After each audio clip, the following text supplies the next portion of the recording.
Hello and welcome to Around the Lens, episode 132. I'm your host, David J. Murphy. With me, as always, my co-host, Zach Roberts. Hello, Zach. Hello, how goes it? It goes well. How was your holiday, my friend? It was okay. I heard... Lots of fireworks. I don't do well with fireworks, so it was a thing.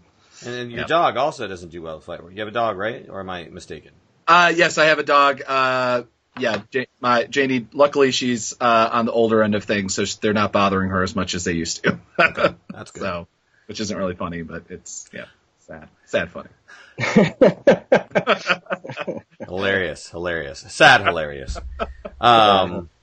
Yes, I also have a dog, and thankfully they are not, agitated by the fireworks. But I went down to the beach, saw some fireworks at the local area here in Mississippi, and pretty much that was my July 4th. And then, had some days off, and so just enjoyed it, hung out with the family, did some sightseeing, typical stuff. Awesome. Typical stuff for me. Jose is our guest tonight, which, by the way, in case you didn't know, before I introduce Jose, Around the Lens, live weekly visual journalism roundtable show coming at you every Monday night at 8 p.m. Eastern. As mentioned before, I'm the host of this show, and I would love it if any of you listening would tell one person who doesn't know about the show. Let's get those audience numbers up, people. It's on you. So do me a favor, tell somebody you know about the show. Maybe they'll be interested. Maybe they'll tune in. Can really use more listeners. But anyways, let's get on with the show. Our guest tonight is a returning panelist, Jose Alvarado. Jose, please tell the audience about yourself. Hey, how's it going? I'm Jose Alvarado, 29 years old, and I'm a documentary photographer based out of Queens, New York City. I shoot for several titles like Vice, Village Voice, and I love storytelling and happy to be on. What's up, guys? Hey, great. So you're working for Vice now as a full-time staffer or just a freelancer? No, still freelancing, catching assignments here and there. Nice. Keep grinding. There's no such thing as full-time staffers on new but media publications anymore. Yeah. So we had a staffer on not too long ago, and they're like an endangered species, but they still do exist. Yeah. They have to be cared for and really cultivated, and you can't disturb their natural habitat, otherwise they'll go extinct. Yeah. Well, Jose, thank you for coming back on the show. So you're currently, or you most recently have done work with Vice.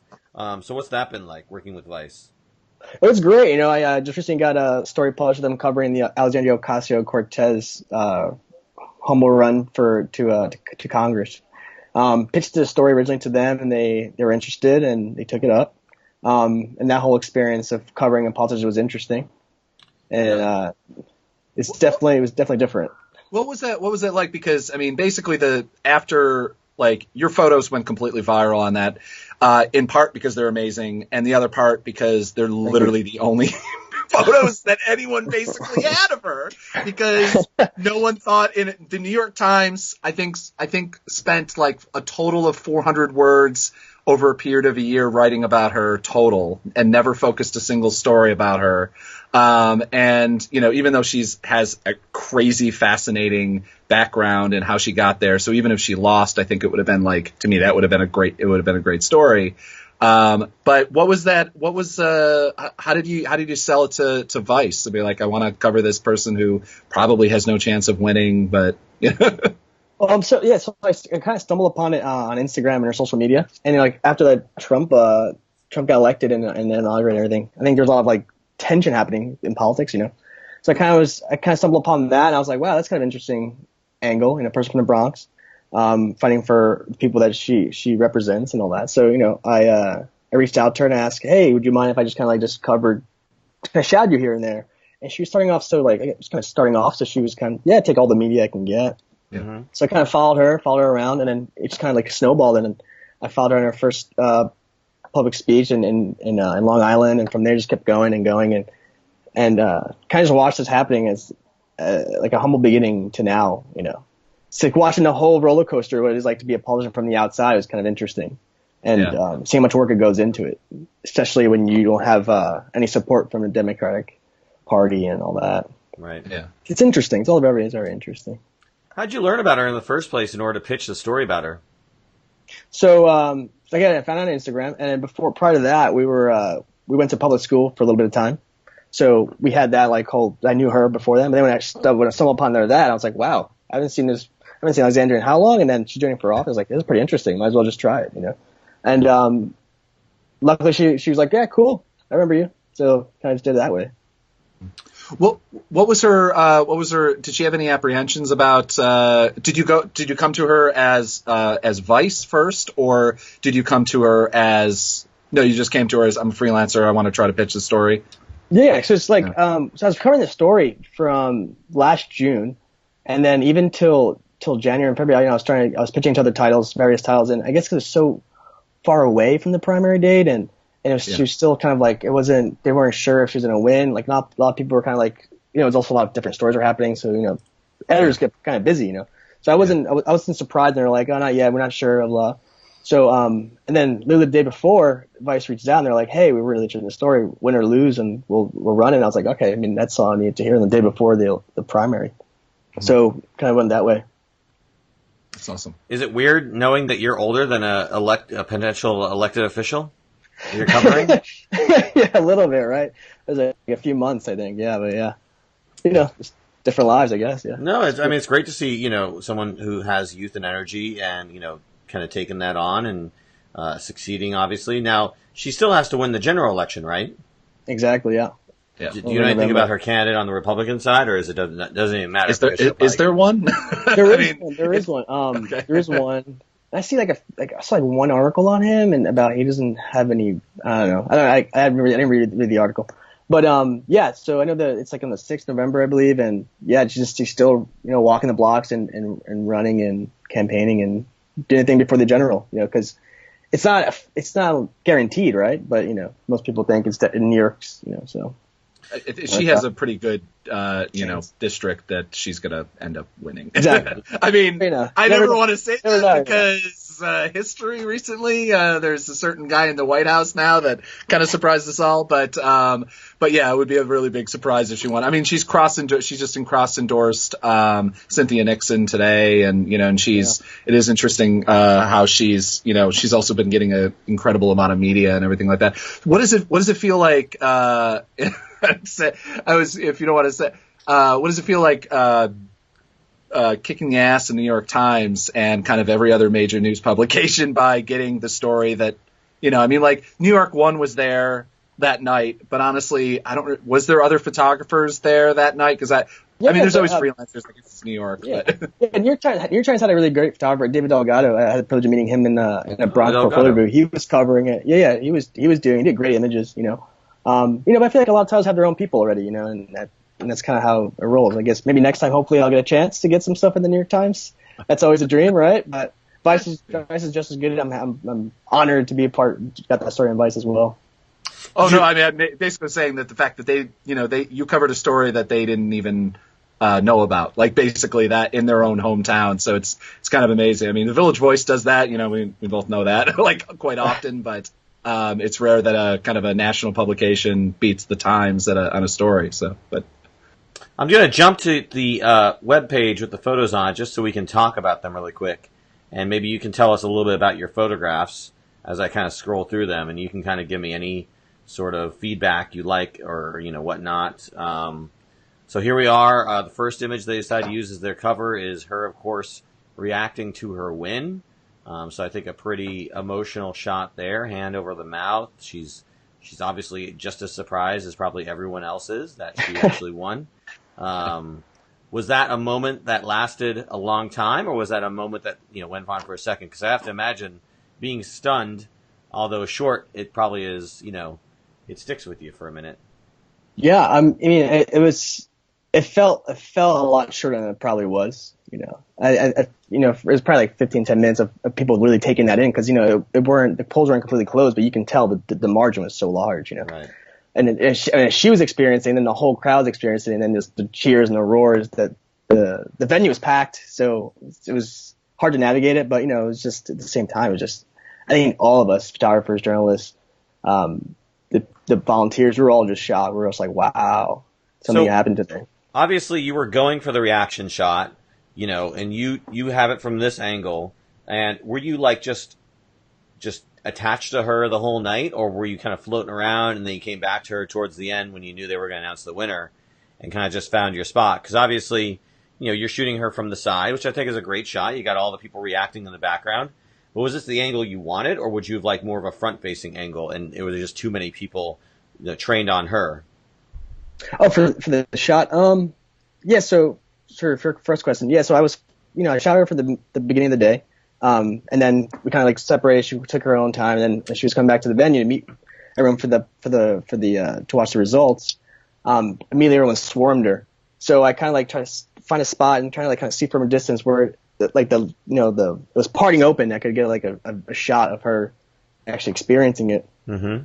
And at first I got, a lot of same angles a lot of other photographers were getting to cover it, looking at the screen on New York 1. And then, I kind of just like, I need to find something that speaks like I speak, like my voice, right, covering the story. So that's when I was turning away and I kind of like follow her, kind of stalked. And then that opened up and I was like, that might be the shot. Let's just keep shooting that. And, yeah, it's kind of like, that's how that night really went, There's just so much going on. Yeah. And you look like you're pretty close to her, and with this, I presume, or how far are you away from her in this shot? Oh man, so that must have been like 20 feet, 15 feet. Oh wow, so you're pretty far away. Yeah. I try to for most of that scene at that time, I was trying to really have the viewer really get surrounded by the crowd, like I was being surrounded by the crowd. So kind of have you flow in and have the people naturally guide you to the subject. Yeah. So once you got your position and your composition, you pretty much just hung on to it until obviously the reaction occurred, and then you got her emotion. Yeah, pretty much. Okay. Great. No, just talking about the logistics. So a lot of these shots here seem like obviously before anyone knew who she was. So she's going around doing a bartender job, walking around, taking the bus. Nobody could give an S less who she is or what she's doing. Putting her makeup on. What was it like at that time, and would it have mattered if she didn't win to you? I know. I think her story was such a unique story that win or lose, and I think it needed to be told and documented. Yeah. Published or not, I still think it was a powerful story, and I'm not, even if I didn't get it published, I still feel it was a great story for me to cover, just for myself, and for her as well. Absolutely. But covering a lot of these shots, a lot of the things that she would do, because I'm Puerto Rican as well, and a lot of things, I guess growing like a big family and the little quirks that families do, a lot of things she would do, it would be very much like what one of my family members would do. And I'd be like, oh, that doesn't seem as interesting for me to take a picture of that. And then I would sit back, I would get home and be like, wow, that was actually really interesting. No one really does that. I guess it's kind of like, it's blind to that because I'm so used to seeing it. Like, for example, her steaming her dress in the shower. Like, my mother's done it countless of times when we would go to church or something like that, and we're in a rush, and she would steam our shirts as well. We're kids and stuff like that. Like little things like that, little quirks. And yeah. No, explain to me this. So you have the shot, of course, in the cover where she's reacting from the side, and then you have this shot where she's reacting from the front. So did she just hold that reaction a really long time, or is she reacting more than once, or what's going on? She was so the one farther down is when she was when she initially rushed in to see the numbers, okay, and then I grabbed that as quick as I could because that's the shot. Everyone saw that. Everyone's just cameras are pointed right at that. And then as people gave her space to kind of take it in, she walked around and people kind of opened the passage for her. As she walked around, she sat down and really took it in because she was just seeing her name and all the people talking on the news about it. So I'm more drawn to that the cover shot. Yeah. No, absolutely. No, I think the cover shot's a much more compelling image. I was just curious because again, you have two reaction shots. I'm just wondering again the difference there. So it looks like one the initial reaction, one's the later reaction. Yeah. Okay. Now this was a really interesting race to cover because it's very rare that you never really. I'm trying to remember. Did she even actually get a debate with Crowley, her opponent? She did. She had two. She had two because I know one he sent somebody else. He sent a surrogate for one of them. Yeah. So he had one. They had one on New York 1, which no media or press was allowed to attend. which is understandable, right? And then the second one was at the Jewish Center in Jackson Heights, and that was very much like open to the public. You can walk right in and you can see him right there live in action. Now, was it tempting to try to cover a little bit of him, or were you? I mean, like, what was your thought process on that? Because I mean, he was. Not only because he's a sitting congressman, so he's also in D.C., but also, it being kind of the given that he was the guy that was going to win. Nobody, I mean, I don't know if you read Nancy Pelosi's letter congratulating her, which was literally the last sentence, and the entire thing was basically sad to see Crowley go. Like no one expected him to lose, and I don't know. My feelings, at least reading back on it, was that he kind of really didn't even campaign that much. Like a 10-term congressman wouldn't necessarily. But what was your thought process on like covering him at all, or did you cover him at all, or just make it in, or? So I was trying to take a more abstract approach with covering Joseph Crowley. Instead of just covering the same exact way, and I was never going to get as intimate with him. I feel like that wouldn't really happen with a sitting congressman. Yeah. I decided to go more of covering him, of how normal people like we would see him like on TV and more like on whenever he's on the national stage and stuff.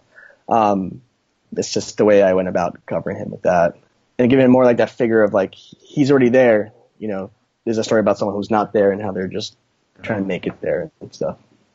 And knowing her, I mean, you're not best friends or anything like that, so it's not like that. But just knowing her, do you feel as though that made her like less aware that there was a camera in the room for a lot of the stuff? Because obviously you had a lot more intimate access than most people. I mean, like, did she react to it, or like what do you think? At least, I mean, it's hard to tell, but she's very self-aware of what her position is and everything, right? Because she's running for office, so she was running for office. So if I I found out I was like, oh, that's really nice, she would kind of like see me, and so it took a little bit of time until I became eventually a fly on the wall. Yeah. And built that like trust with any subject when you're doing these long form essays, and especially something as sensitive as someone running for office.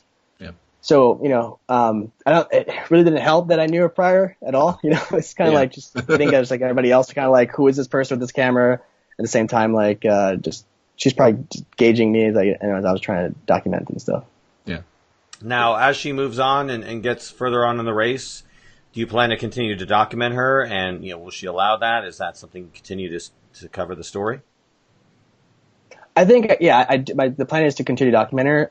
Now more spread out and more I guess I have more like checkpoints now I want to cover. So like when she goes into DC and little things like that, maybe some little still lives here and there. But yeah, I do plan on covering all the way to November. Now, if she wins, she'll be in the state Senate, is that right? Or the actual Senate? Or I don't know exactly what race she's Congress. in. Congress. She'll be a congresswoman. Congress, yeah. Congressperson. Yep. So she'll be in the U.S. Congress. Yes. Oh, okay. Yep. Cool. Just making sure. Yeah. I'm going to make sure I got all my, totally, yeah. And I mean, of course, this is the first step. When she turns 35, she'll run for president, and then you can cover that. And then you'll be her photographer in the White House. So, I mean, Right, that'd be great.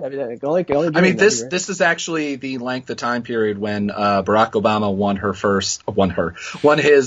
first congressional Barack Obama seat was a woman? to the time period that he became president. Wow. There you go, man. So you you may got yourself on the ground floor of that. Yeah, right. Keep on that. And that's why you really need to be a copyright attorney. Yeah, exactly. Keep her cell phone number in your phone. Don't lose that number.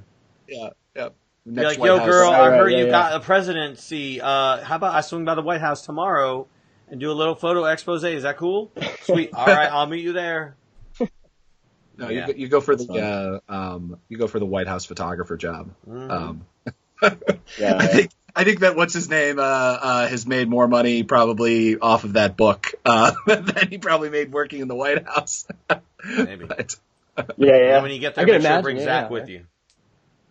God no. Of course. Assistant photographer. All right, awesome, man. Well, I'm glad you got that. And how has sort of the reaction been? I mean, So you said, obviously you were one of the few people there, and your imagery has it gone viral? Have you seen it all over the place? Have you been, I've seen it going on spots. Yeah, it's great. It's surreal. I mean, it's as anything else, it's super surreal seeing that, and the way it's resonating with the audience and the people of the country, which is great. I think any visual journalist loves that. They did their job, right? So that's awesome. I'm very grateful. Have they given you the numbers on that particular story that we've linked to, the one from Broadly or the one from Vice? I can touch base with them and ask them, but yeah, I'm just curious. Really checked it. Yeah, that'd be a good question. I'm curious too. Definitely. All right, well let's move on to our next topic, and this is of course one that's bothering a lot of photographers, as is natural, because it's pretty much counter to everything we've ever been taught and believe with regard to what copyright is all about. So essentially, I'll give you the breakdown here. Petapixel is writing about this story where, a company essentially used somebody's photograph without asking permission. We're told to take it down, and then the person sued the company for damages, and then the judge essentially ruled, based on a number of factors, that this company, which is a commercial company that used it on a commercial website without permission, that they were doing it under fair use. So obviously, bad case to set a bad precedent about essentially, how we as photographers decide to publish our photos online, and how companies can essentially take our imagery without permission and use it without, any sort of recourse. So, what do you guys think of this story here? How mad does it make you? And how much are you going to do before you're not going to take it anymore? Zach, you're dealing with much of these copyright issues right now. What is your take on this story? This is absolutely horrifying. I mean, the fact that it hasn't gotten, there's a whole bunch of people I follow. Todd Bigelow is the person you should follow on Facebook, and he talks about business of photography, and then there's just a bunch of places that kind of talk about this issue, and the fact that they're not completely freaking out on it, I feel like I'm missing on why we're not freaking out. It's one of those. It's like, why isn't everyone running around like the house is on fire? Everyone just sitting around, with a drink, watching, Desperate Housewives. Because I'm reading it, and the understanding of it. I mean, you go through the checkpoints that the judge used. It's like the use was transformative and non-commercial. I don't understand how it's not commercial, other than the fact that he wasn't literally selling it. It was used in good faith. The claim was that since there literally wasn't a copyright mark on the photo, branded on it, then it was in good faith. There's no way he could have known that the image wasn't, just appeared, just gifted into the internet for someone to use. Here's the secret. If you find an image on the internet, it's probably someone took it. Unless it was a gorilla or something like that. But even that now we've discovered anyway. But it was, let's see, it was previously published photo, so it's already been published. I guess he's gotten money from it, and then it's a thing. The fact that the image was cropped is relevant. That's what most people do when they steal photography, is they crop out your watermark, or they just crop the image to change it a little bit. I can tell you that personally. It's been hell, because also then it screws up with Google reverse image search and everything like that. If they crop it slightly, it's been literal hell trying to find my work that's been stolen. Right. And then it didn't hurt the potential market. And it's there's no way of possibly knowing. Also, the fact that if this company used it on their website, they should have paid for it, and they didn't. Thus, it hurt the market. Right. It literally did. Just because Violent Hughes did not sell copies of the photo or technically directly generate money from it. I mean, I guess that could be literally called on if anyone grabs any photo in existence on the internet and just uses it in a news story, then all of these things could potentially could potentially meet those guidelines. If somebody just grabs it, it's fair use. I can't say how many people have tried to claim fair use on, we're talking about the story. It's no, you have to fair use in a very, very general sense is basically fair use is just for when you're talking about the photo. theoretically, you could use a painting on your website if you're using it for like an art class and you're talking about whatever and you're not making money from it. The problem is that, the ruling has to be at some point overruled. Or I hope to God that he's that they're gonna keep trying with this. If the MPPA and every other ASMP and all these organizations aren't immediately getting this photographers back, I don't know what they're doing. But this is just nuts. I mean, like even watermarks under this guideline don't necessarily mean fair use, or don't necessarily mean that you're protected. Even putting a big watermark across it doesn't mean it, because that can easily be edited out. I mean, we've done shows before about how easy it is to remove this stuff, Photoshop, and if you know how, and then you can just claim ignorance. And so, I mean, if this stands, this potentially. Now, the New York Times, we were joking about this off of thing. The New York Times isn't going to theoretically steal your images. The LA Times and, the Washington Post aren't going to, because they need to keep relationships with photographers. But you have 10,000 websites out there that don't care at all about having any sort of relationship with photographers. Websites like Bored Panda, all these clickbait generating places will just literally grab the coolest photo they have, plop it up there, make their money, and if somebody complains and it threatens a lawsuit, take it down, and there will be no retribution because #fair use. And so this is the sort of thing that freaks me out, and the fact that we're all not freaking out is the only reason why I'm not freaking out. Yeah, I mean, I see it as definitely something to be worried about. But like I said, I think it will be overturned, and I think obviously it's fair. It's open season on this photograph. So if you want, you can use this photograph all you want. And anybody gives a hard time, just point to this court case and be like, no, see, it's fair use, and here's the reason why. I cropped it. It's not for commercial reasons. Yada yada yada. So. The crazy thing about this image too, that's just like very quickly. The crazy thing about this image too, the image is stolen is a long exposure of a street in Washington D.C. So it's inherent. Like if it was literally an image like Google image that anyone, like, it could just basically be created by the Google bubble that's on the top of cars and that sort of thing.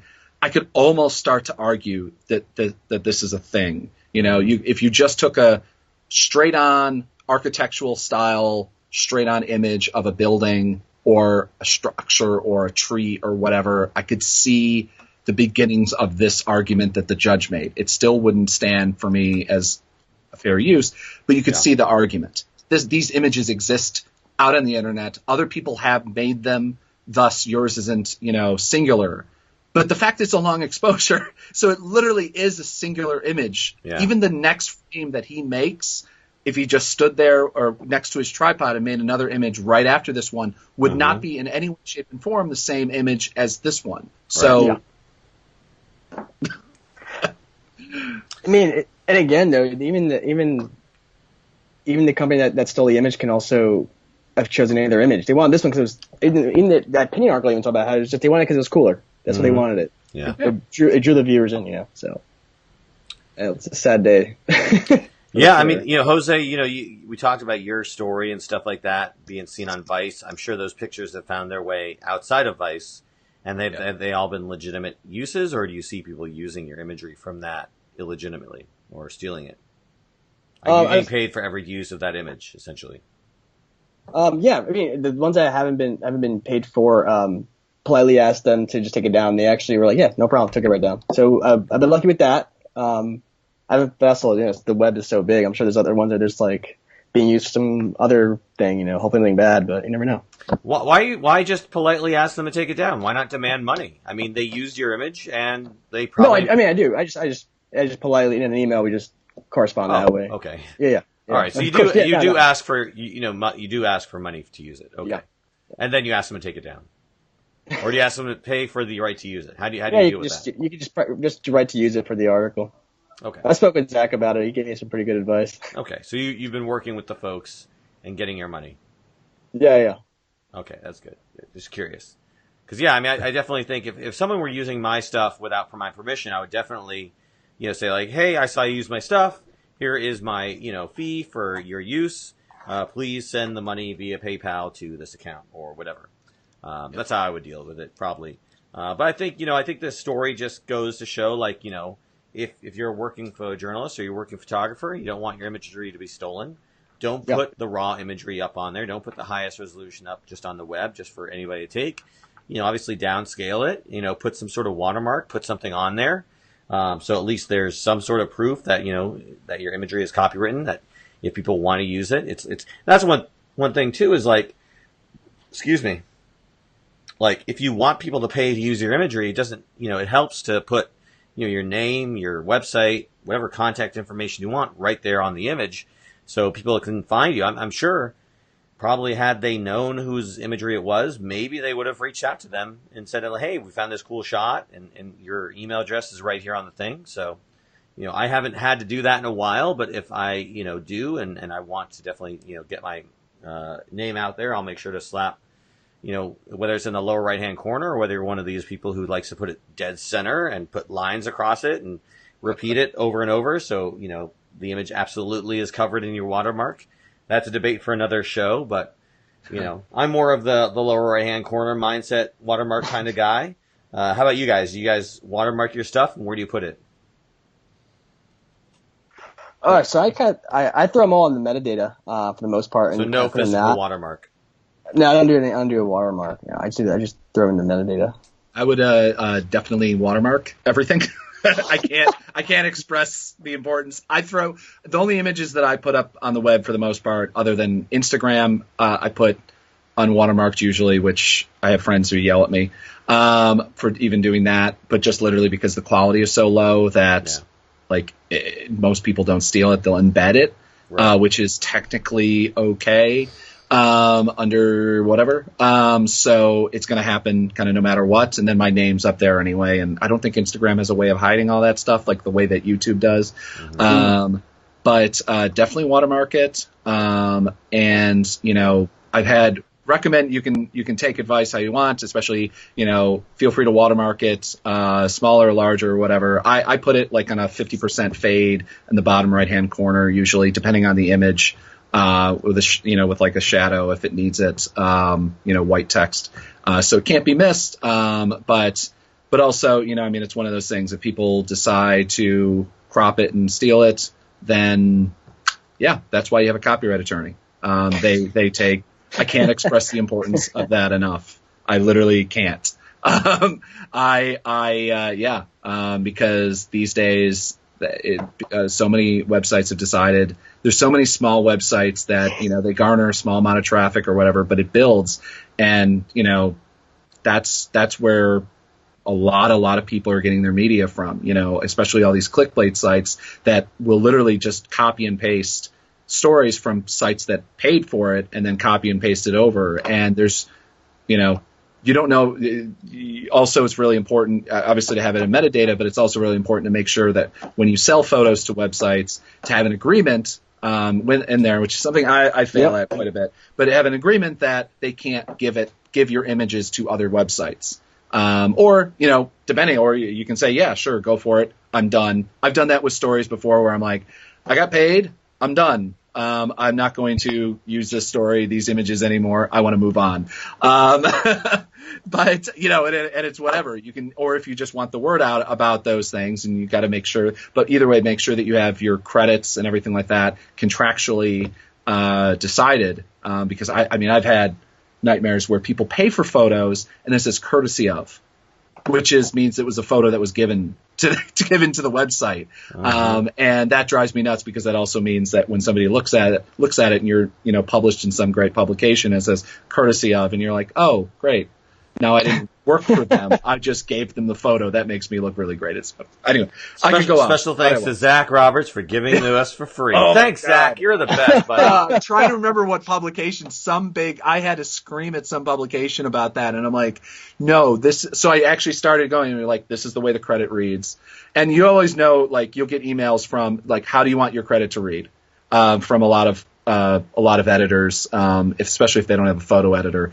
But and that's kind of one of the ways. If they ask you that question, not only give them an answer, but also that's probably a really good sign that you're working with a at least vaguely trustworthy website, because they know the questions to ask before you even answer them, which is good. So anyway. Well, on the other side of the coin, with regard to copyright, we're going to jump to this story about the post office, another Petapixel exclusive. I don't know.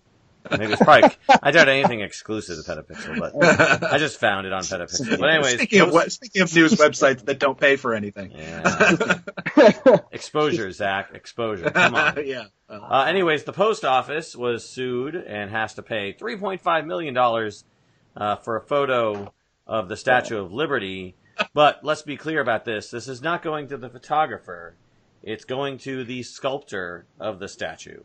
So the statue creator has claimed the copyright of the statue, and the post office, using this picture in their stamp and making, millions of dollars on the stamp, the statue creator is now like saying, you owe me money, and they have to pay $3.5 million to the creator of the statue. Obviously it's crazy. Here we're talking about a guy who created, an original photograph who can't get paid, but a guy who made a statue copying another statue is getting paid $3.5 million because somebody took a photo of his statue and now is being used by the USPS. But that's unfortunately the state of affairs. I mean, statues are a piece of copywritten art form, and it's it's because he took a photo of the replica. Yeah, yeah. That's why. Okay. Yeah. I was like, wait a minute. The sculptor is dead, like long dead, and it's actually owned by the United States. Right. I'm like, okay.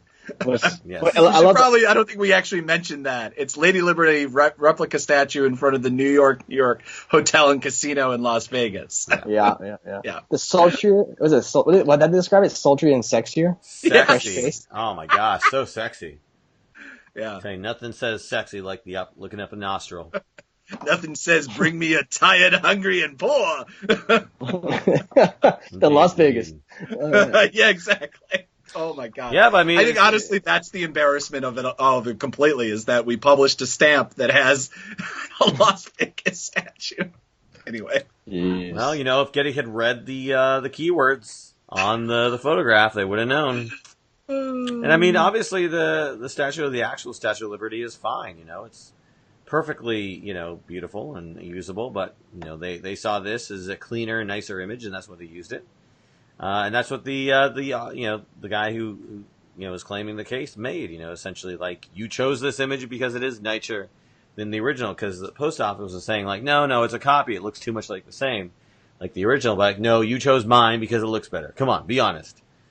My Lady Liberty is more pretty than your Lady Liberty. So, but what do you guys think about this? Is this kind of stupid, or is this, does this make sense? Do you think this is justified? Post office having to pay $3.5 million to this guy for using a photograph, for using his statue in their image? Jose, what do you think? These stamps are out now, right? So we can use them. They've been out since 2010. Yeah, so we can all use them. Why did it take so sure. long for them to find out about it, though? That's what I'm curious about. I think legal cases take forever. I mean, if you look at the story, I mean, it was started in they were sued in 2013 or something. So, it just came out with the judgment now. So it takes forever, these type of things. You'll find out when you start suing people. I think it's kind of silly, but again, I mean, if you think of a case, and in this case the guy did and he won, then, there's nothing against taking it to court. I mean, again, if you make a statue and it's photographed, you own the rights to your statue. And that's another thing too, is like, for instance, when people are making like games or movies or anything like that, even though they're shooting shots of buildings, like they have to get permission. And, same thing with copyright for a building or for anything, they have to get permission to use that building and structure in your, photograph or your film or whatever. So this is, this is just so weird, because I mean, it's not an original like this is like triple layers of fair use and other things, and then turned into a commercial use afterwards. Like, so it's a government structure that he copied. It's a government owned thing. That's like I did a sculpture based on the White House, which is owned by the government, the federal government, which is, the building itself is fair use. I get it. And then changing it just slightly enough that then he can copyright it, but putting it in a massively public place, and then someone photographed it, and then he claimed the copyright of that photograph and sued the federal government, the person he got the idea from originally, basically. I mean, does Getty even have the right to sell that image? It's no longer on Getty's website, but I mean, do they even have the right to sell that image? I mean, there's tons of buildings. There's tons of buildings that are quote unquote copyrighted all around the country, and structures that are copyrighted. So right. It's interesting. So if I take a photo of a sculpture in a public place, from a public place, I mean, I did not know that you could not sell those images at all. Because I mean, like there's let's just say, I believe that the Empire State Building is a copyrighted structure. So if there's a protest in front of it, and we take photos of that protest, then we can't sell those images. I mean, I guess there's a difference between journalistically and commercially, or commercially and editorially. But that's kind of this, especially after the last case.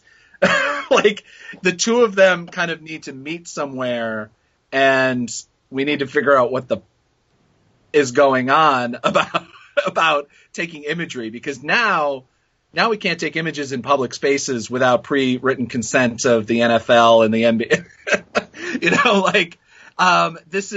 To me, this is kind of terrifying. I mean, obviously he changed it enough, but it's literally called a replica.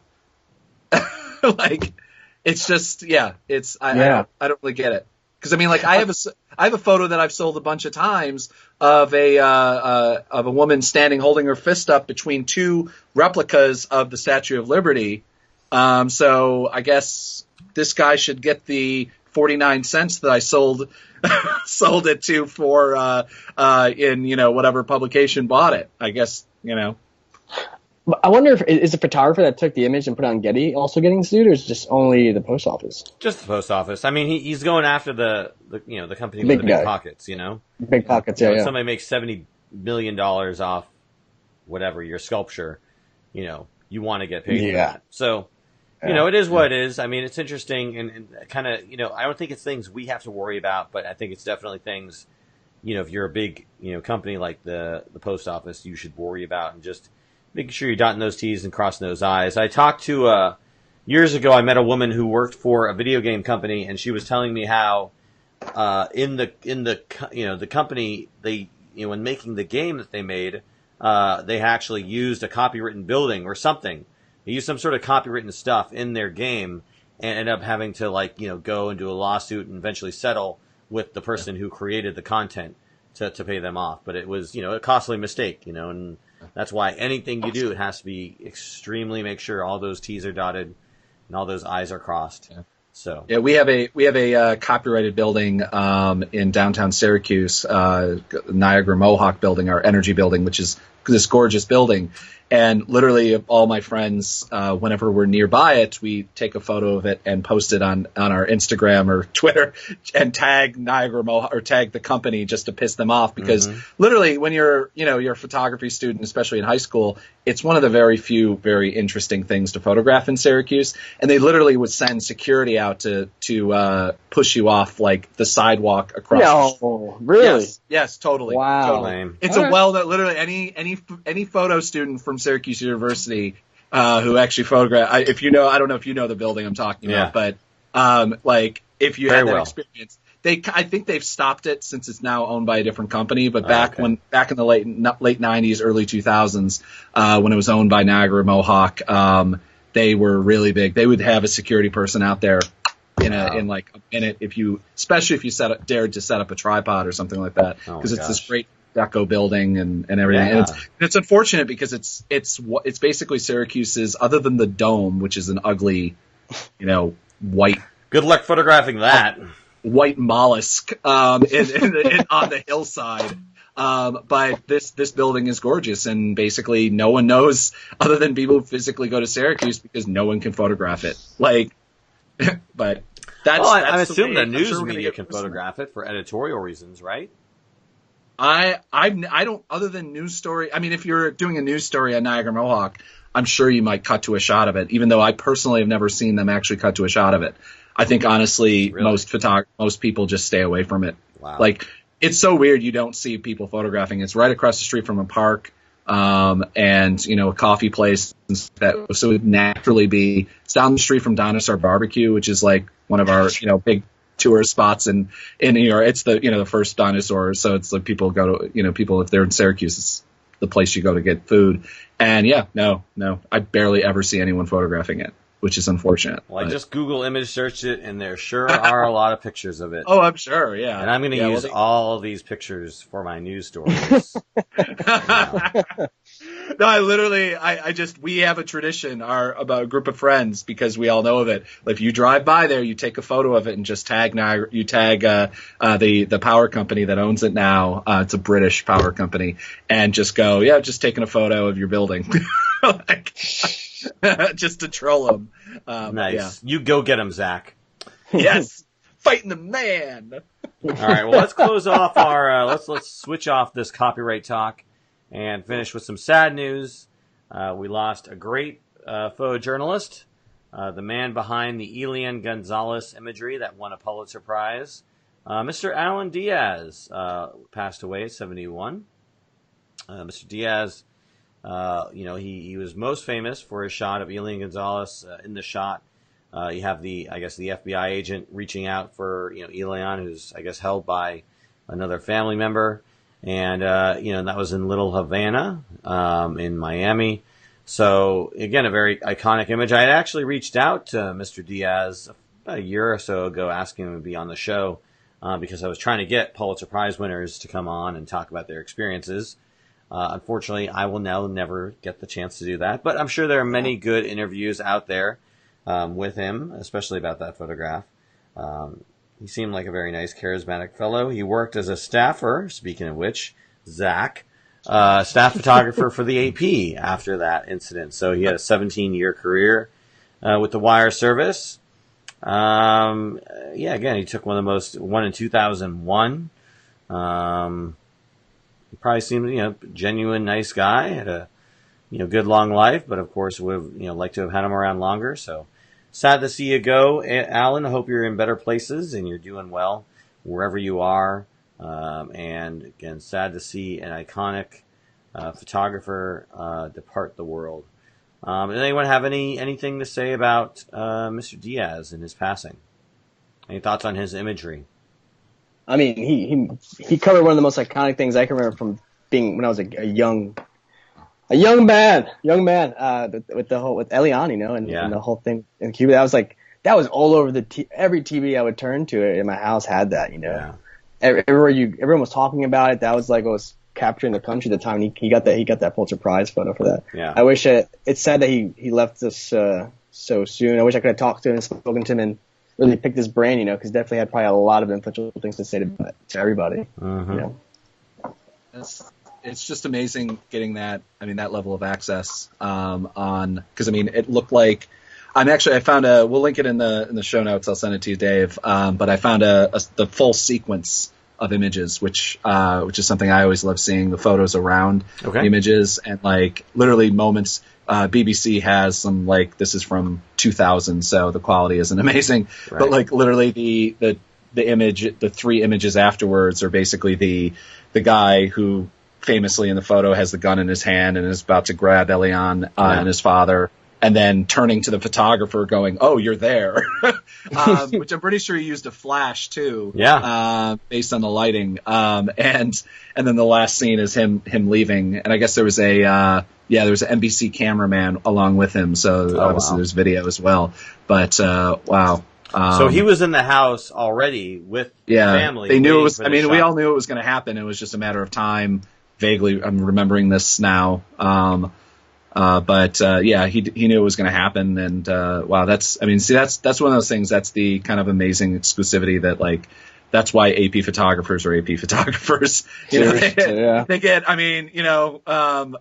It's amazing to get that sort of access because there's two people. That's it in that room, and there physically probably could not be another person in there because it was a small bedroom that that the takedown happened. But yeah, wow. Wild. Yeah, I'm actually looking at the sequence right now, so it's pretty interesting. Yeah. You see them hiding in the closet, then the officer coming in, then grab, realize, they're like, oh shit, you got me. And then going on, he was probably not anticipating a photographer hanging out in there, but, that's interesting. Yeah, that's what you have to do to get the Pulitzer Prize. You have to be, in the scene when it happens. I always wondered how that scene was captured. I mean, were they was he following the FBI? Were they, from the angle he's shooting at, you had to be right there at that moment. And then again, it's just the one frame, and then the kid's face is blocked pretty much by the father. So, that's pretty amazing. I'm still fascinated why he was hiding, why they were hiding in the closet and everything. I mean, they were going to find him, and it's just an interesting, weird thing. Because obviously it makes for the better photo than them just sitting in their living room waiting for it to come in. Although that would be its own surreal, thing happening. But yeah, it's such a weird, because I've never seen the full sequence of this, and it's so rare that you actually get to see the full sequence around, Pulitzer Prize photos. I mean, I think the only one that I've ever seen other than this is probably the Tank Man photos. Right. You've seen those all over the place. But yeah, wow. One shot. It had two frames there, but yeah. Well, maybe Mr. Diaz was like, "Hey guys, you could hide in that closet. I'm not telling you what to do, but if you hid in that closet right there, let's not disparage his photojournalistic integrity. No. I'm not saying, let's not do that. I'm not saying you did that. I'm just saying if it were me." If you were there, you would have done it. I would have been like, "Hey, man, get in there, hide." And that closet looks like a really nice place to hide. I'm not saying anything. I'll just be over here, sitting in the open. Elian, it's the crazy thing is Elian. I'm trying to remember. There was a story a couple years ago about Elian. Where else are they going to go? I mean, are they going to go make a run for it, jump over a fence, and do a high-speed chase through the city? I mean, he's with a kid. I mean, it's like if somebody came into my house trying to grab my kid, I'd probably go to the nearest closet or structure I could close, behind. And that's, so it was probably just a natural instinct. And, he was just in the right place at the right time, being, he knew it was going to happen and he was there. So, it is amazing though. I mean, think about that image had a lot of power, and obviously the video that was along with it, I'm vaguely remembering, but I mean, think about the amount of power that the photo, we have a very similar photo, that unfortunately made a very edited version on the made it to the cover of the Time magazine, right? With a child being separated from their parents, at not necessarily at gunpoint like the way this is, but I mean this photo would have, oh my god, I don't even know what it would have done, because I mean that gun's pointing at the kid, and it probably would have. I hate saying break the internet, but dear God. Would have made the image of the little girl by the Border Patrol truck like nothing. Yeah. Well, little known fact, this was actually the second take. He asked the FBI agent to come back in because the settings were kind of off. It was a little bit overexposed, so they did the whole thing again for the camp. No, I'm just kidding. Just saying. We're gonna have a disparaging disparaged lawsuit on our hands from the estate of Alan Diaz. No. Dear God. Oh. Very accomplished photographer. He'll be sadly missed. Thank you, Alan, for everything you did for us and this industry. Truly appreciate it. And again, wishing you well wherever you are. But anyways, that is going to bring us towards the end of our show. Jose, is there anything you'd like to lean us towards about your stuff? In terms of what I'm going to be working on next, or working on next, your personal work, wherever you want to direct us to. I can I'll direct to some work I I've been looking at. It's actually really good, really powerful stuff.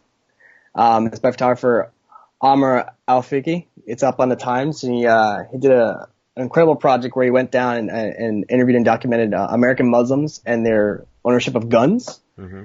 It's up on the New York Times. It's called Make Sure Not to Talk Any Arabic, American Muslims and Their Guns. It was an incredible take on Americans and their fascination and love for their rights for guns, That was really incredible, especially in a population that I feel severely misunderstood in this country. So. Okay. So it's not like a pro-gun or anti-gun. It's just an examination of gun ownership in America by Muslims. Yep. Great. And you said that's online now, or we'll be seeing that soon? It's online now. Yeah, you can. It's on the Times. The New York Times? New York Times. New York Times. Yep. Wow. Awesome, buddy. So see, Zach, he is in the New York Times. Oh, not me. It's my buddy. It's your buddy. Yeah. Okay. Yeah. What are you working on, Jose? After that, besides the Alexandria Ocasio stuff, I'll be working on more of a sports documentary, more away from politics for a little bit. Besides that little thing, covering wrestlers in New York City. Okay. Not the Greco-Roman type of wrestling, but like that, really like professional wrestling. Guys and their characters and stuff, and inner city kids doing that. And it should be cool. Cool. Well, we look forward to seeing that. By all means, please let us know when that's up, and we'll make sure to share it. Yeah, for sure. Awesome, buddy. Well, thank you for coming on. Any Instagram or websites or anything you want to lead us to with your personal stuff? You can follow me on my Instagram at Jose Alvarado, which is always the best. I throw a lot of daily stuff and little sneak peeks of projects I'm working on. And yeah, then you can go to my website and yeah. Nice. Thanks for looking at my stuff. Yeah, definitely, man. And, again, when you are working in the White House in 7 to 8 years, by all means, make sure to look us up and, come on the show and talk to us about being her White House photographer. We'd appreciate that. Let's not jinx Alexandria, okay? She's got to win. She's got to win for Congress first. Details. She'll get there. Zach, how about you, buddy? Anything you want to throw us to this week? I don't know what I'm actually shooting this week. You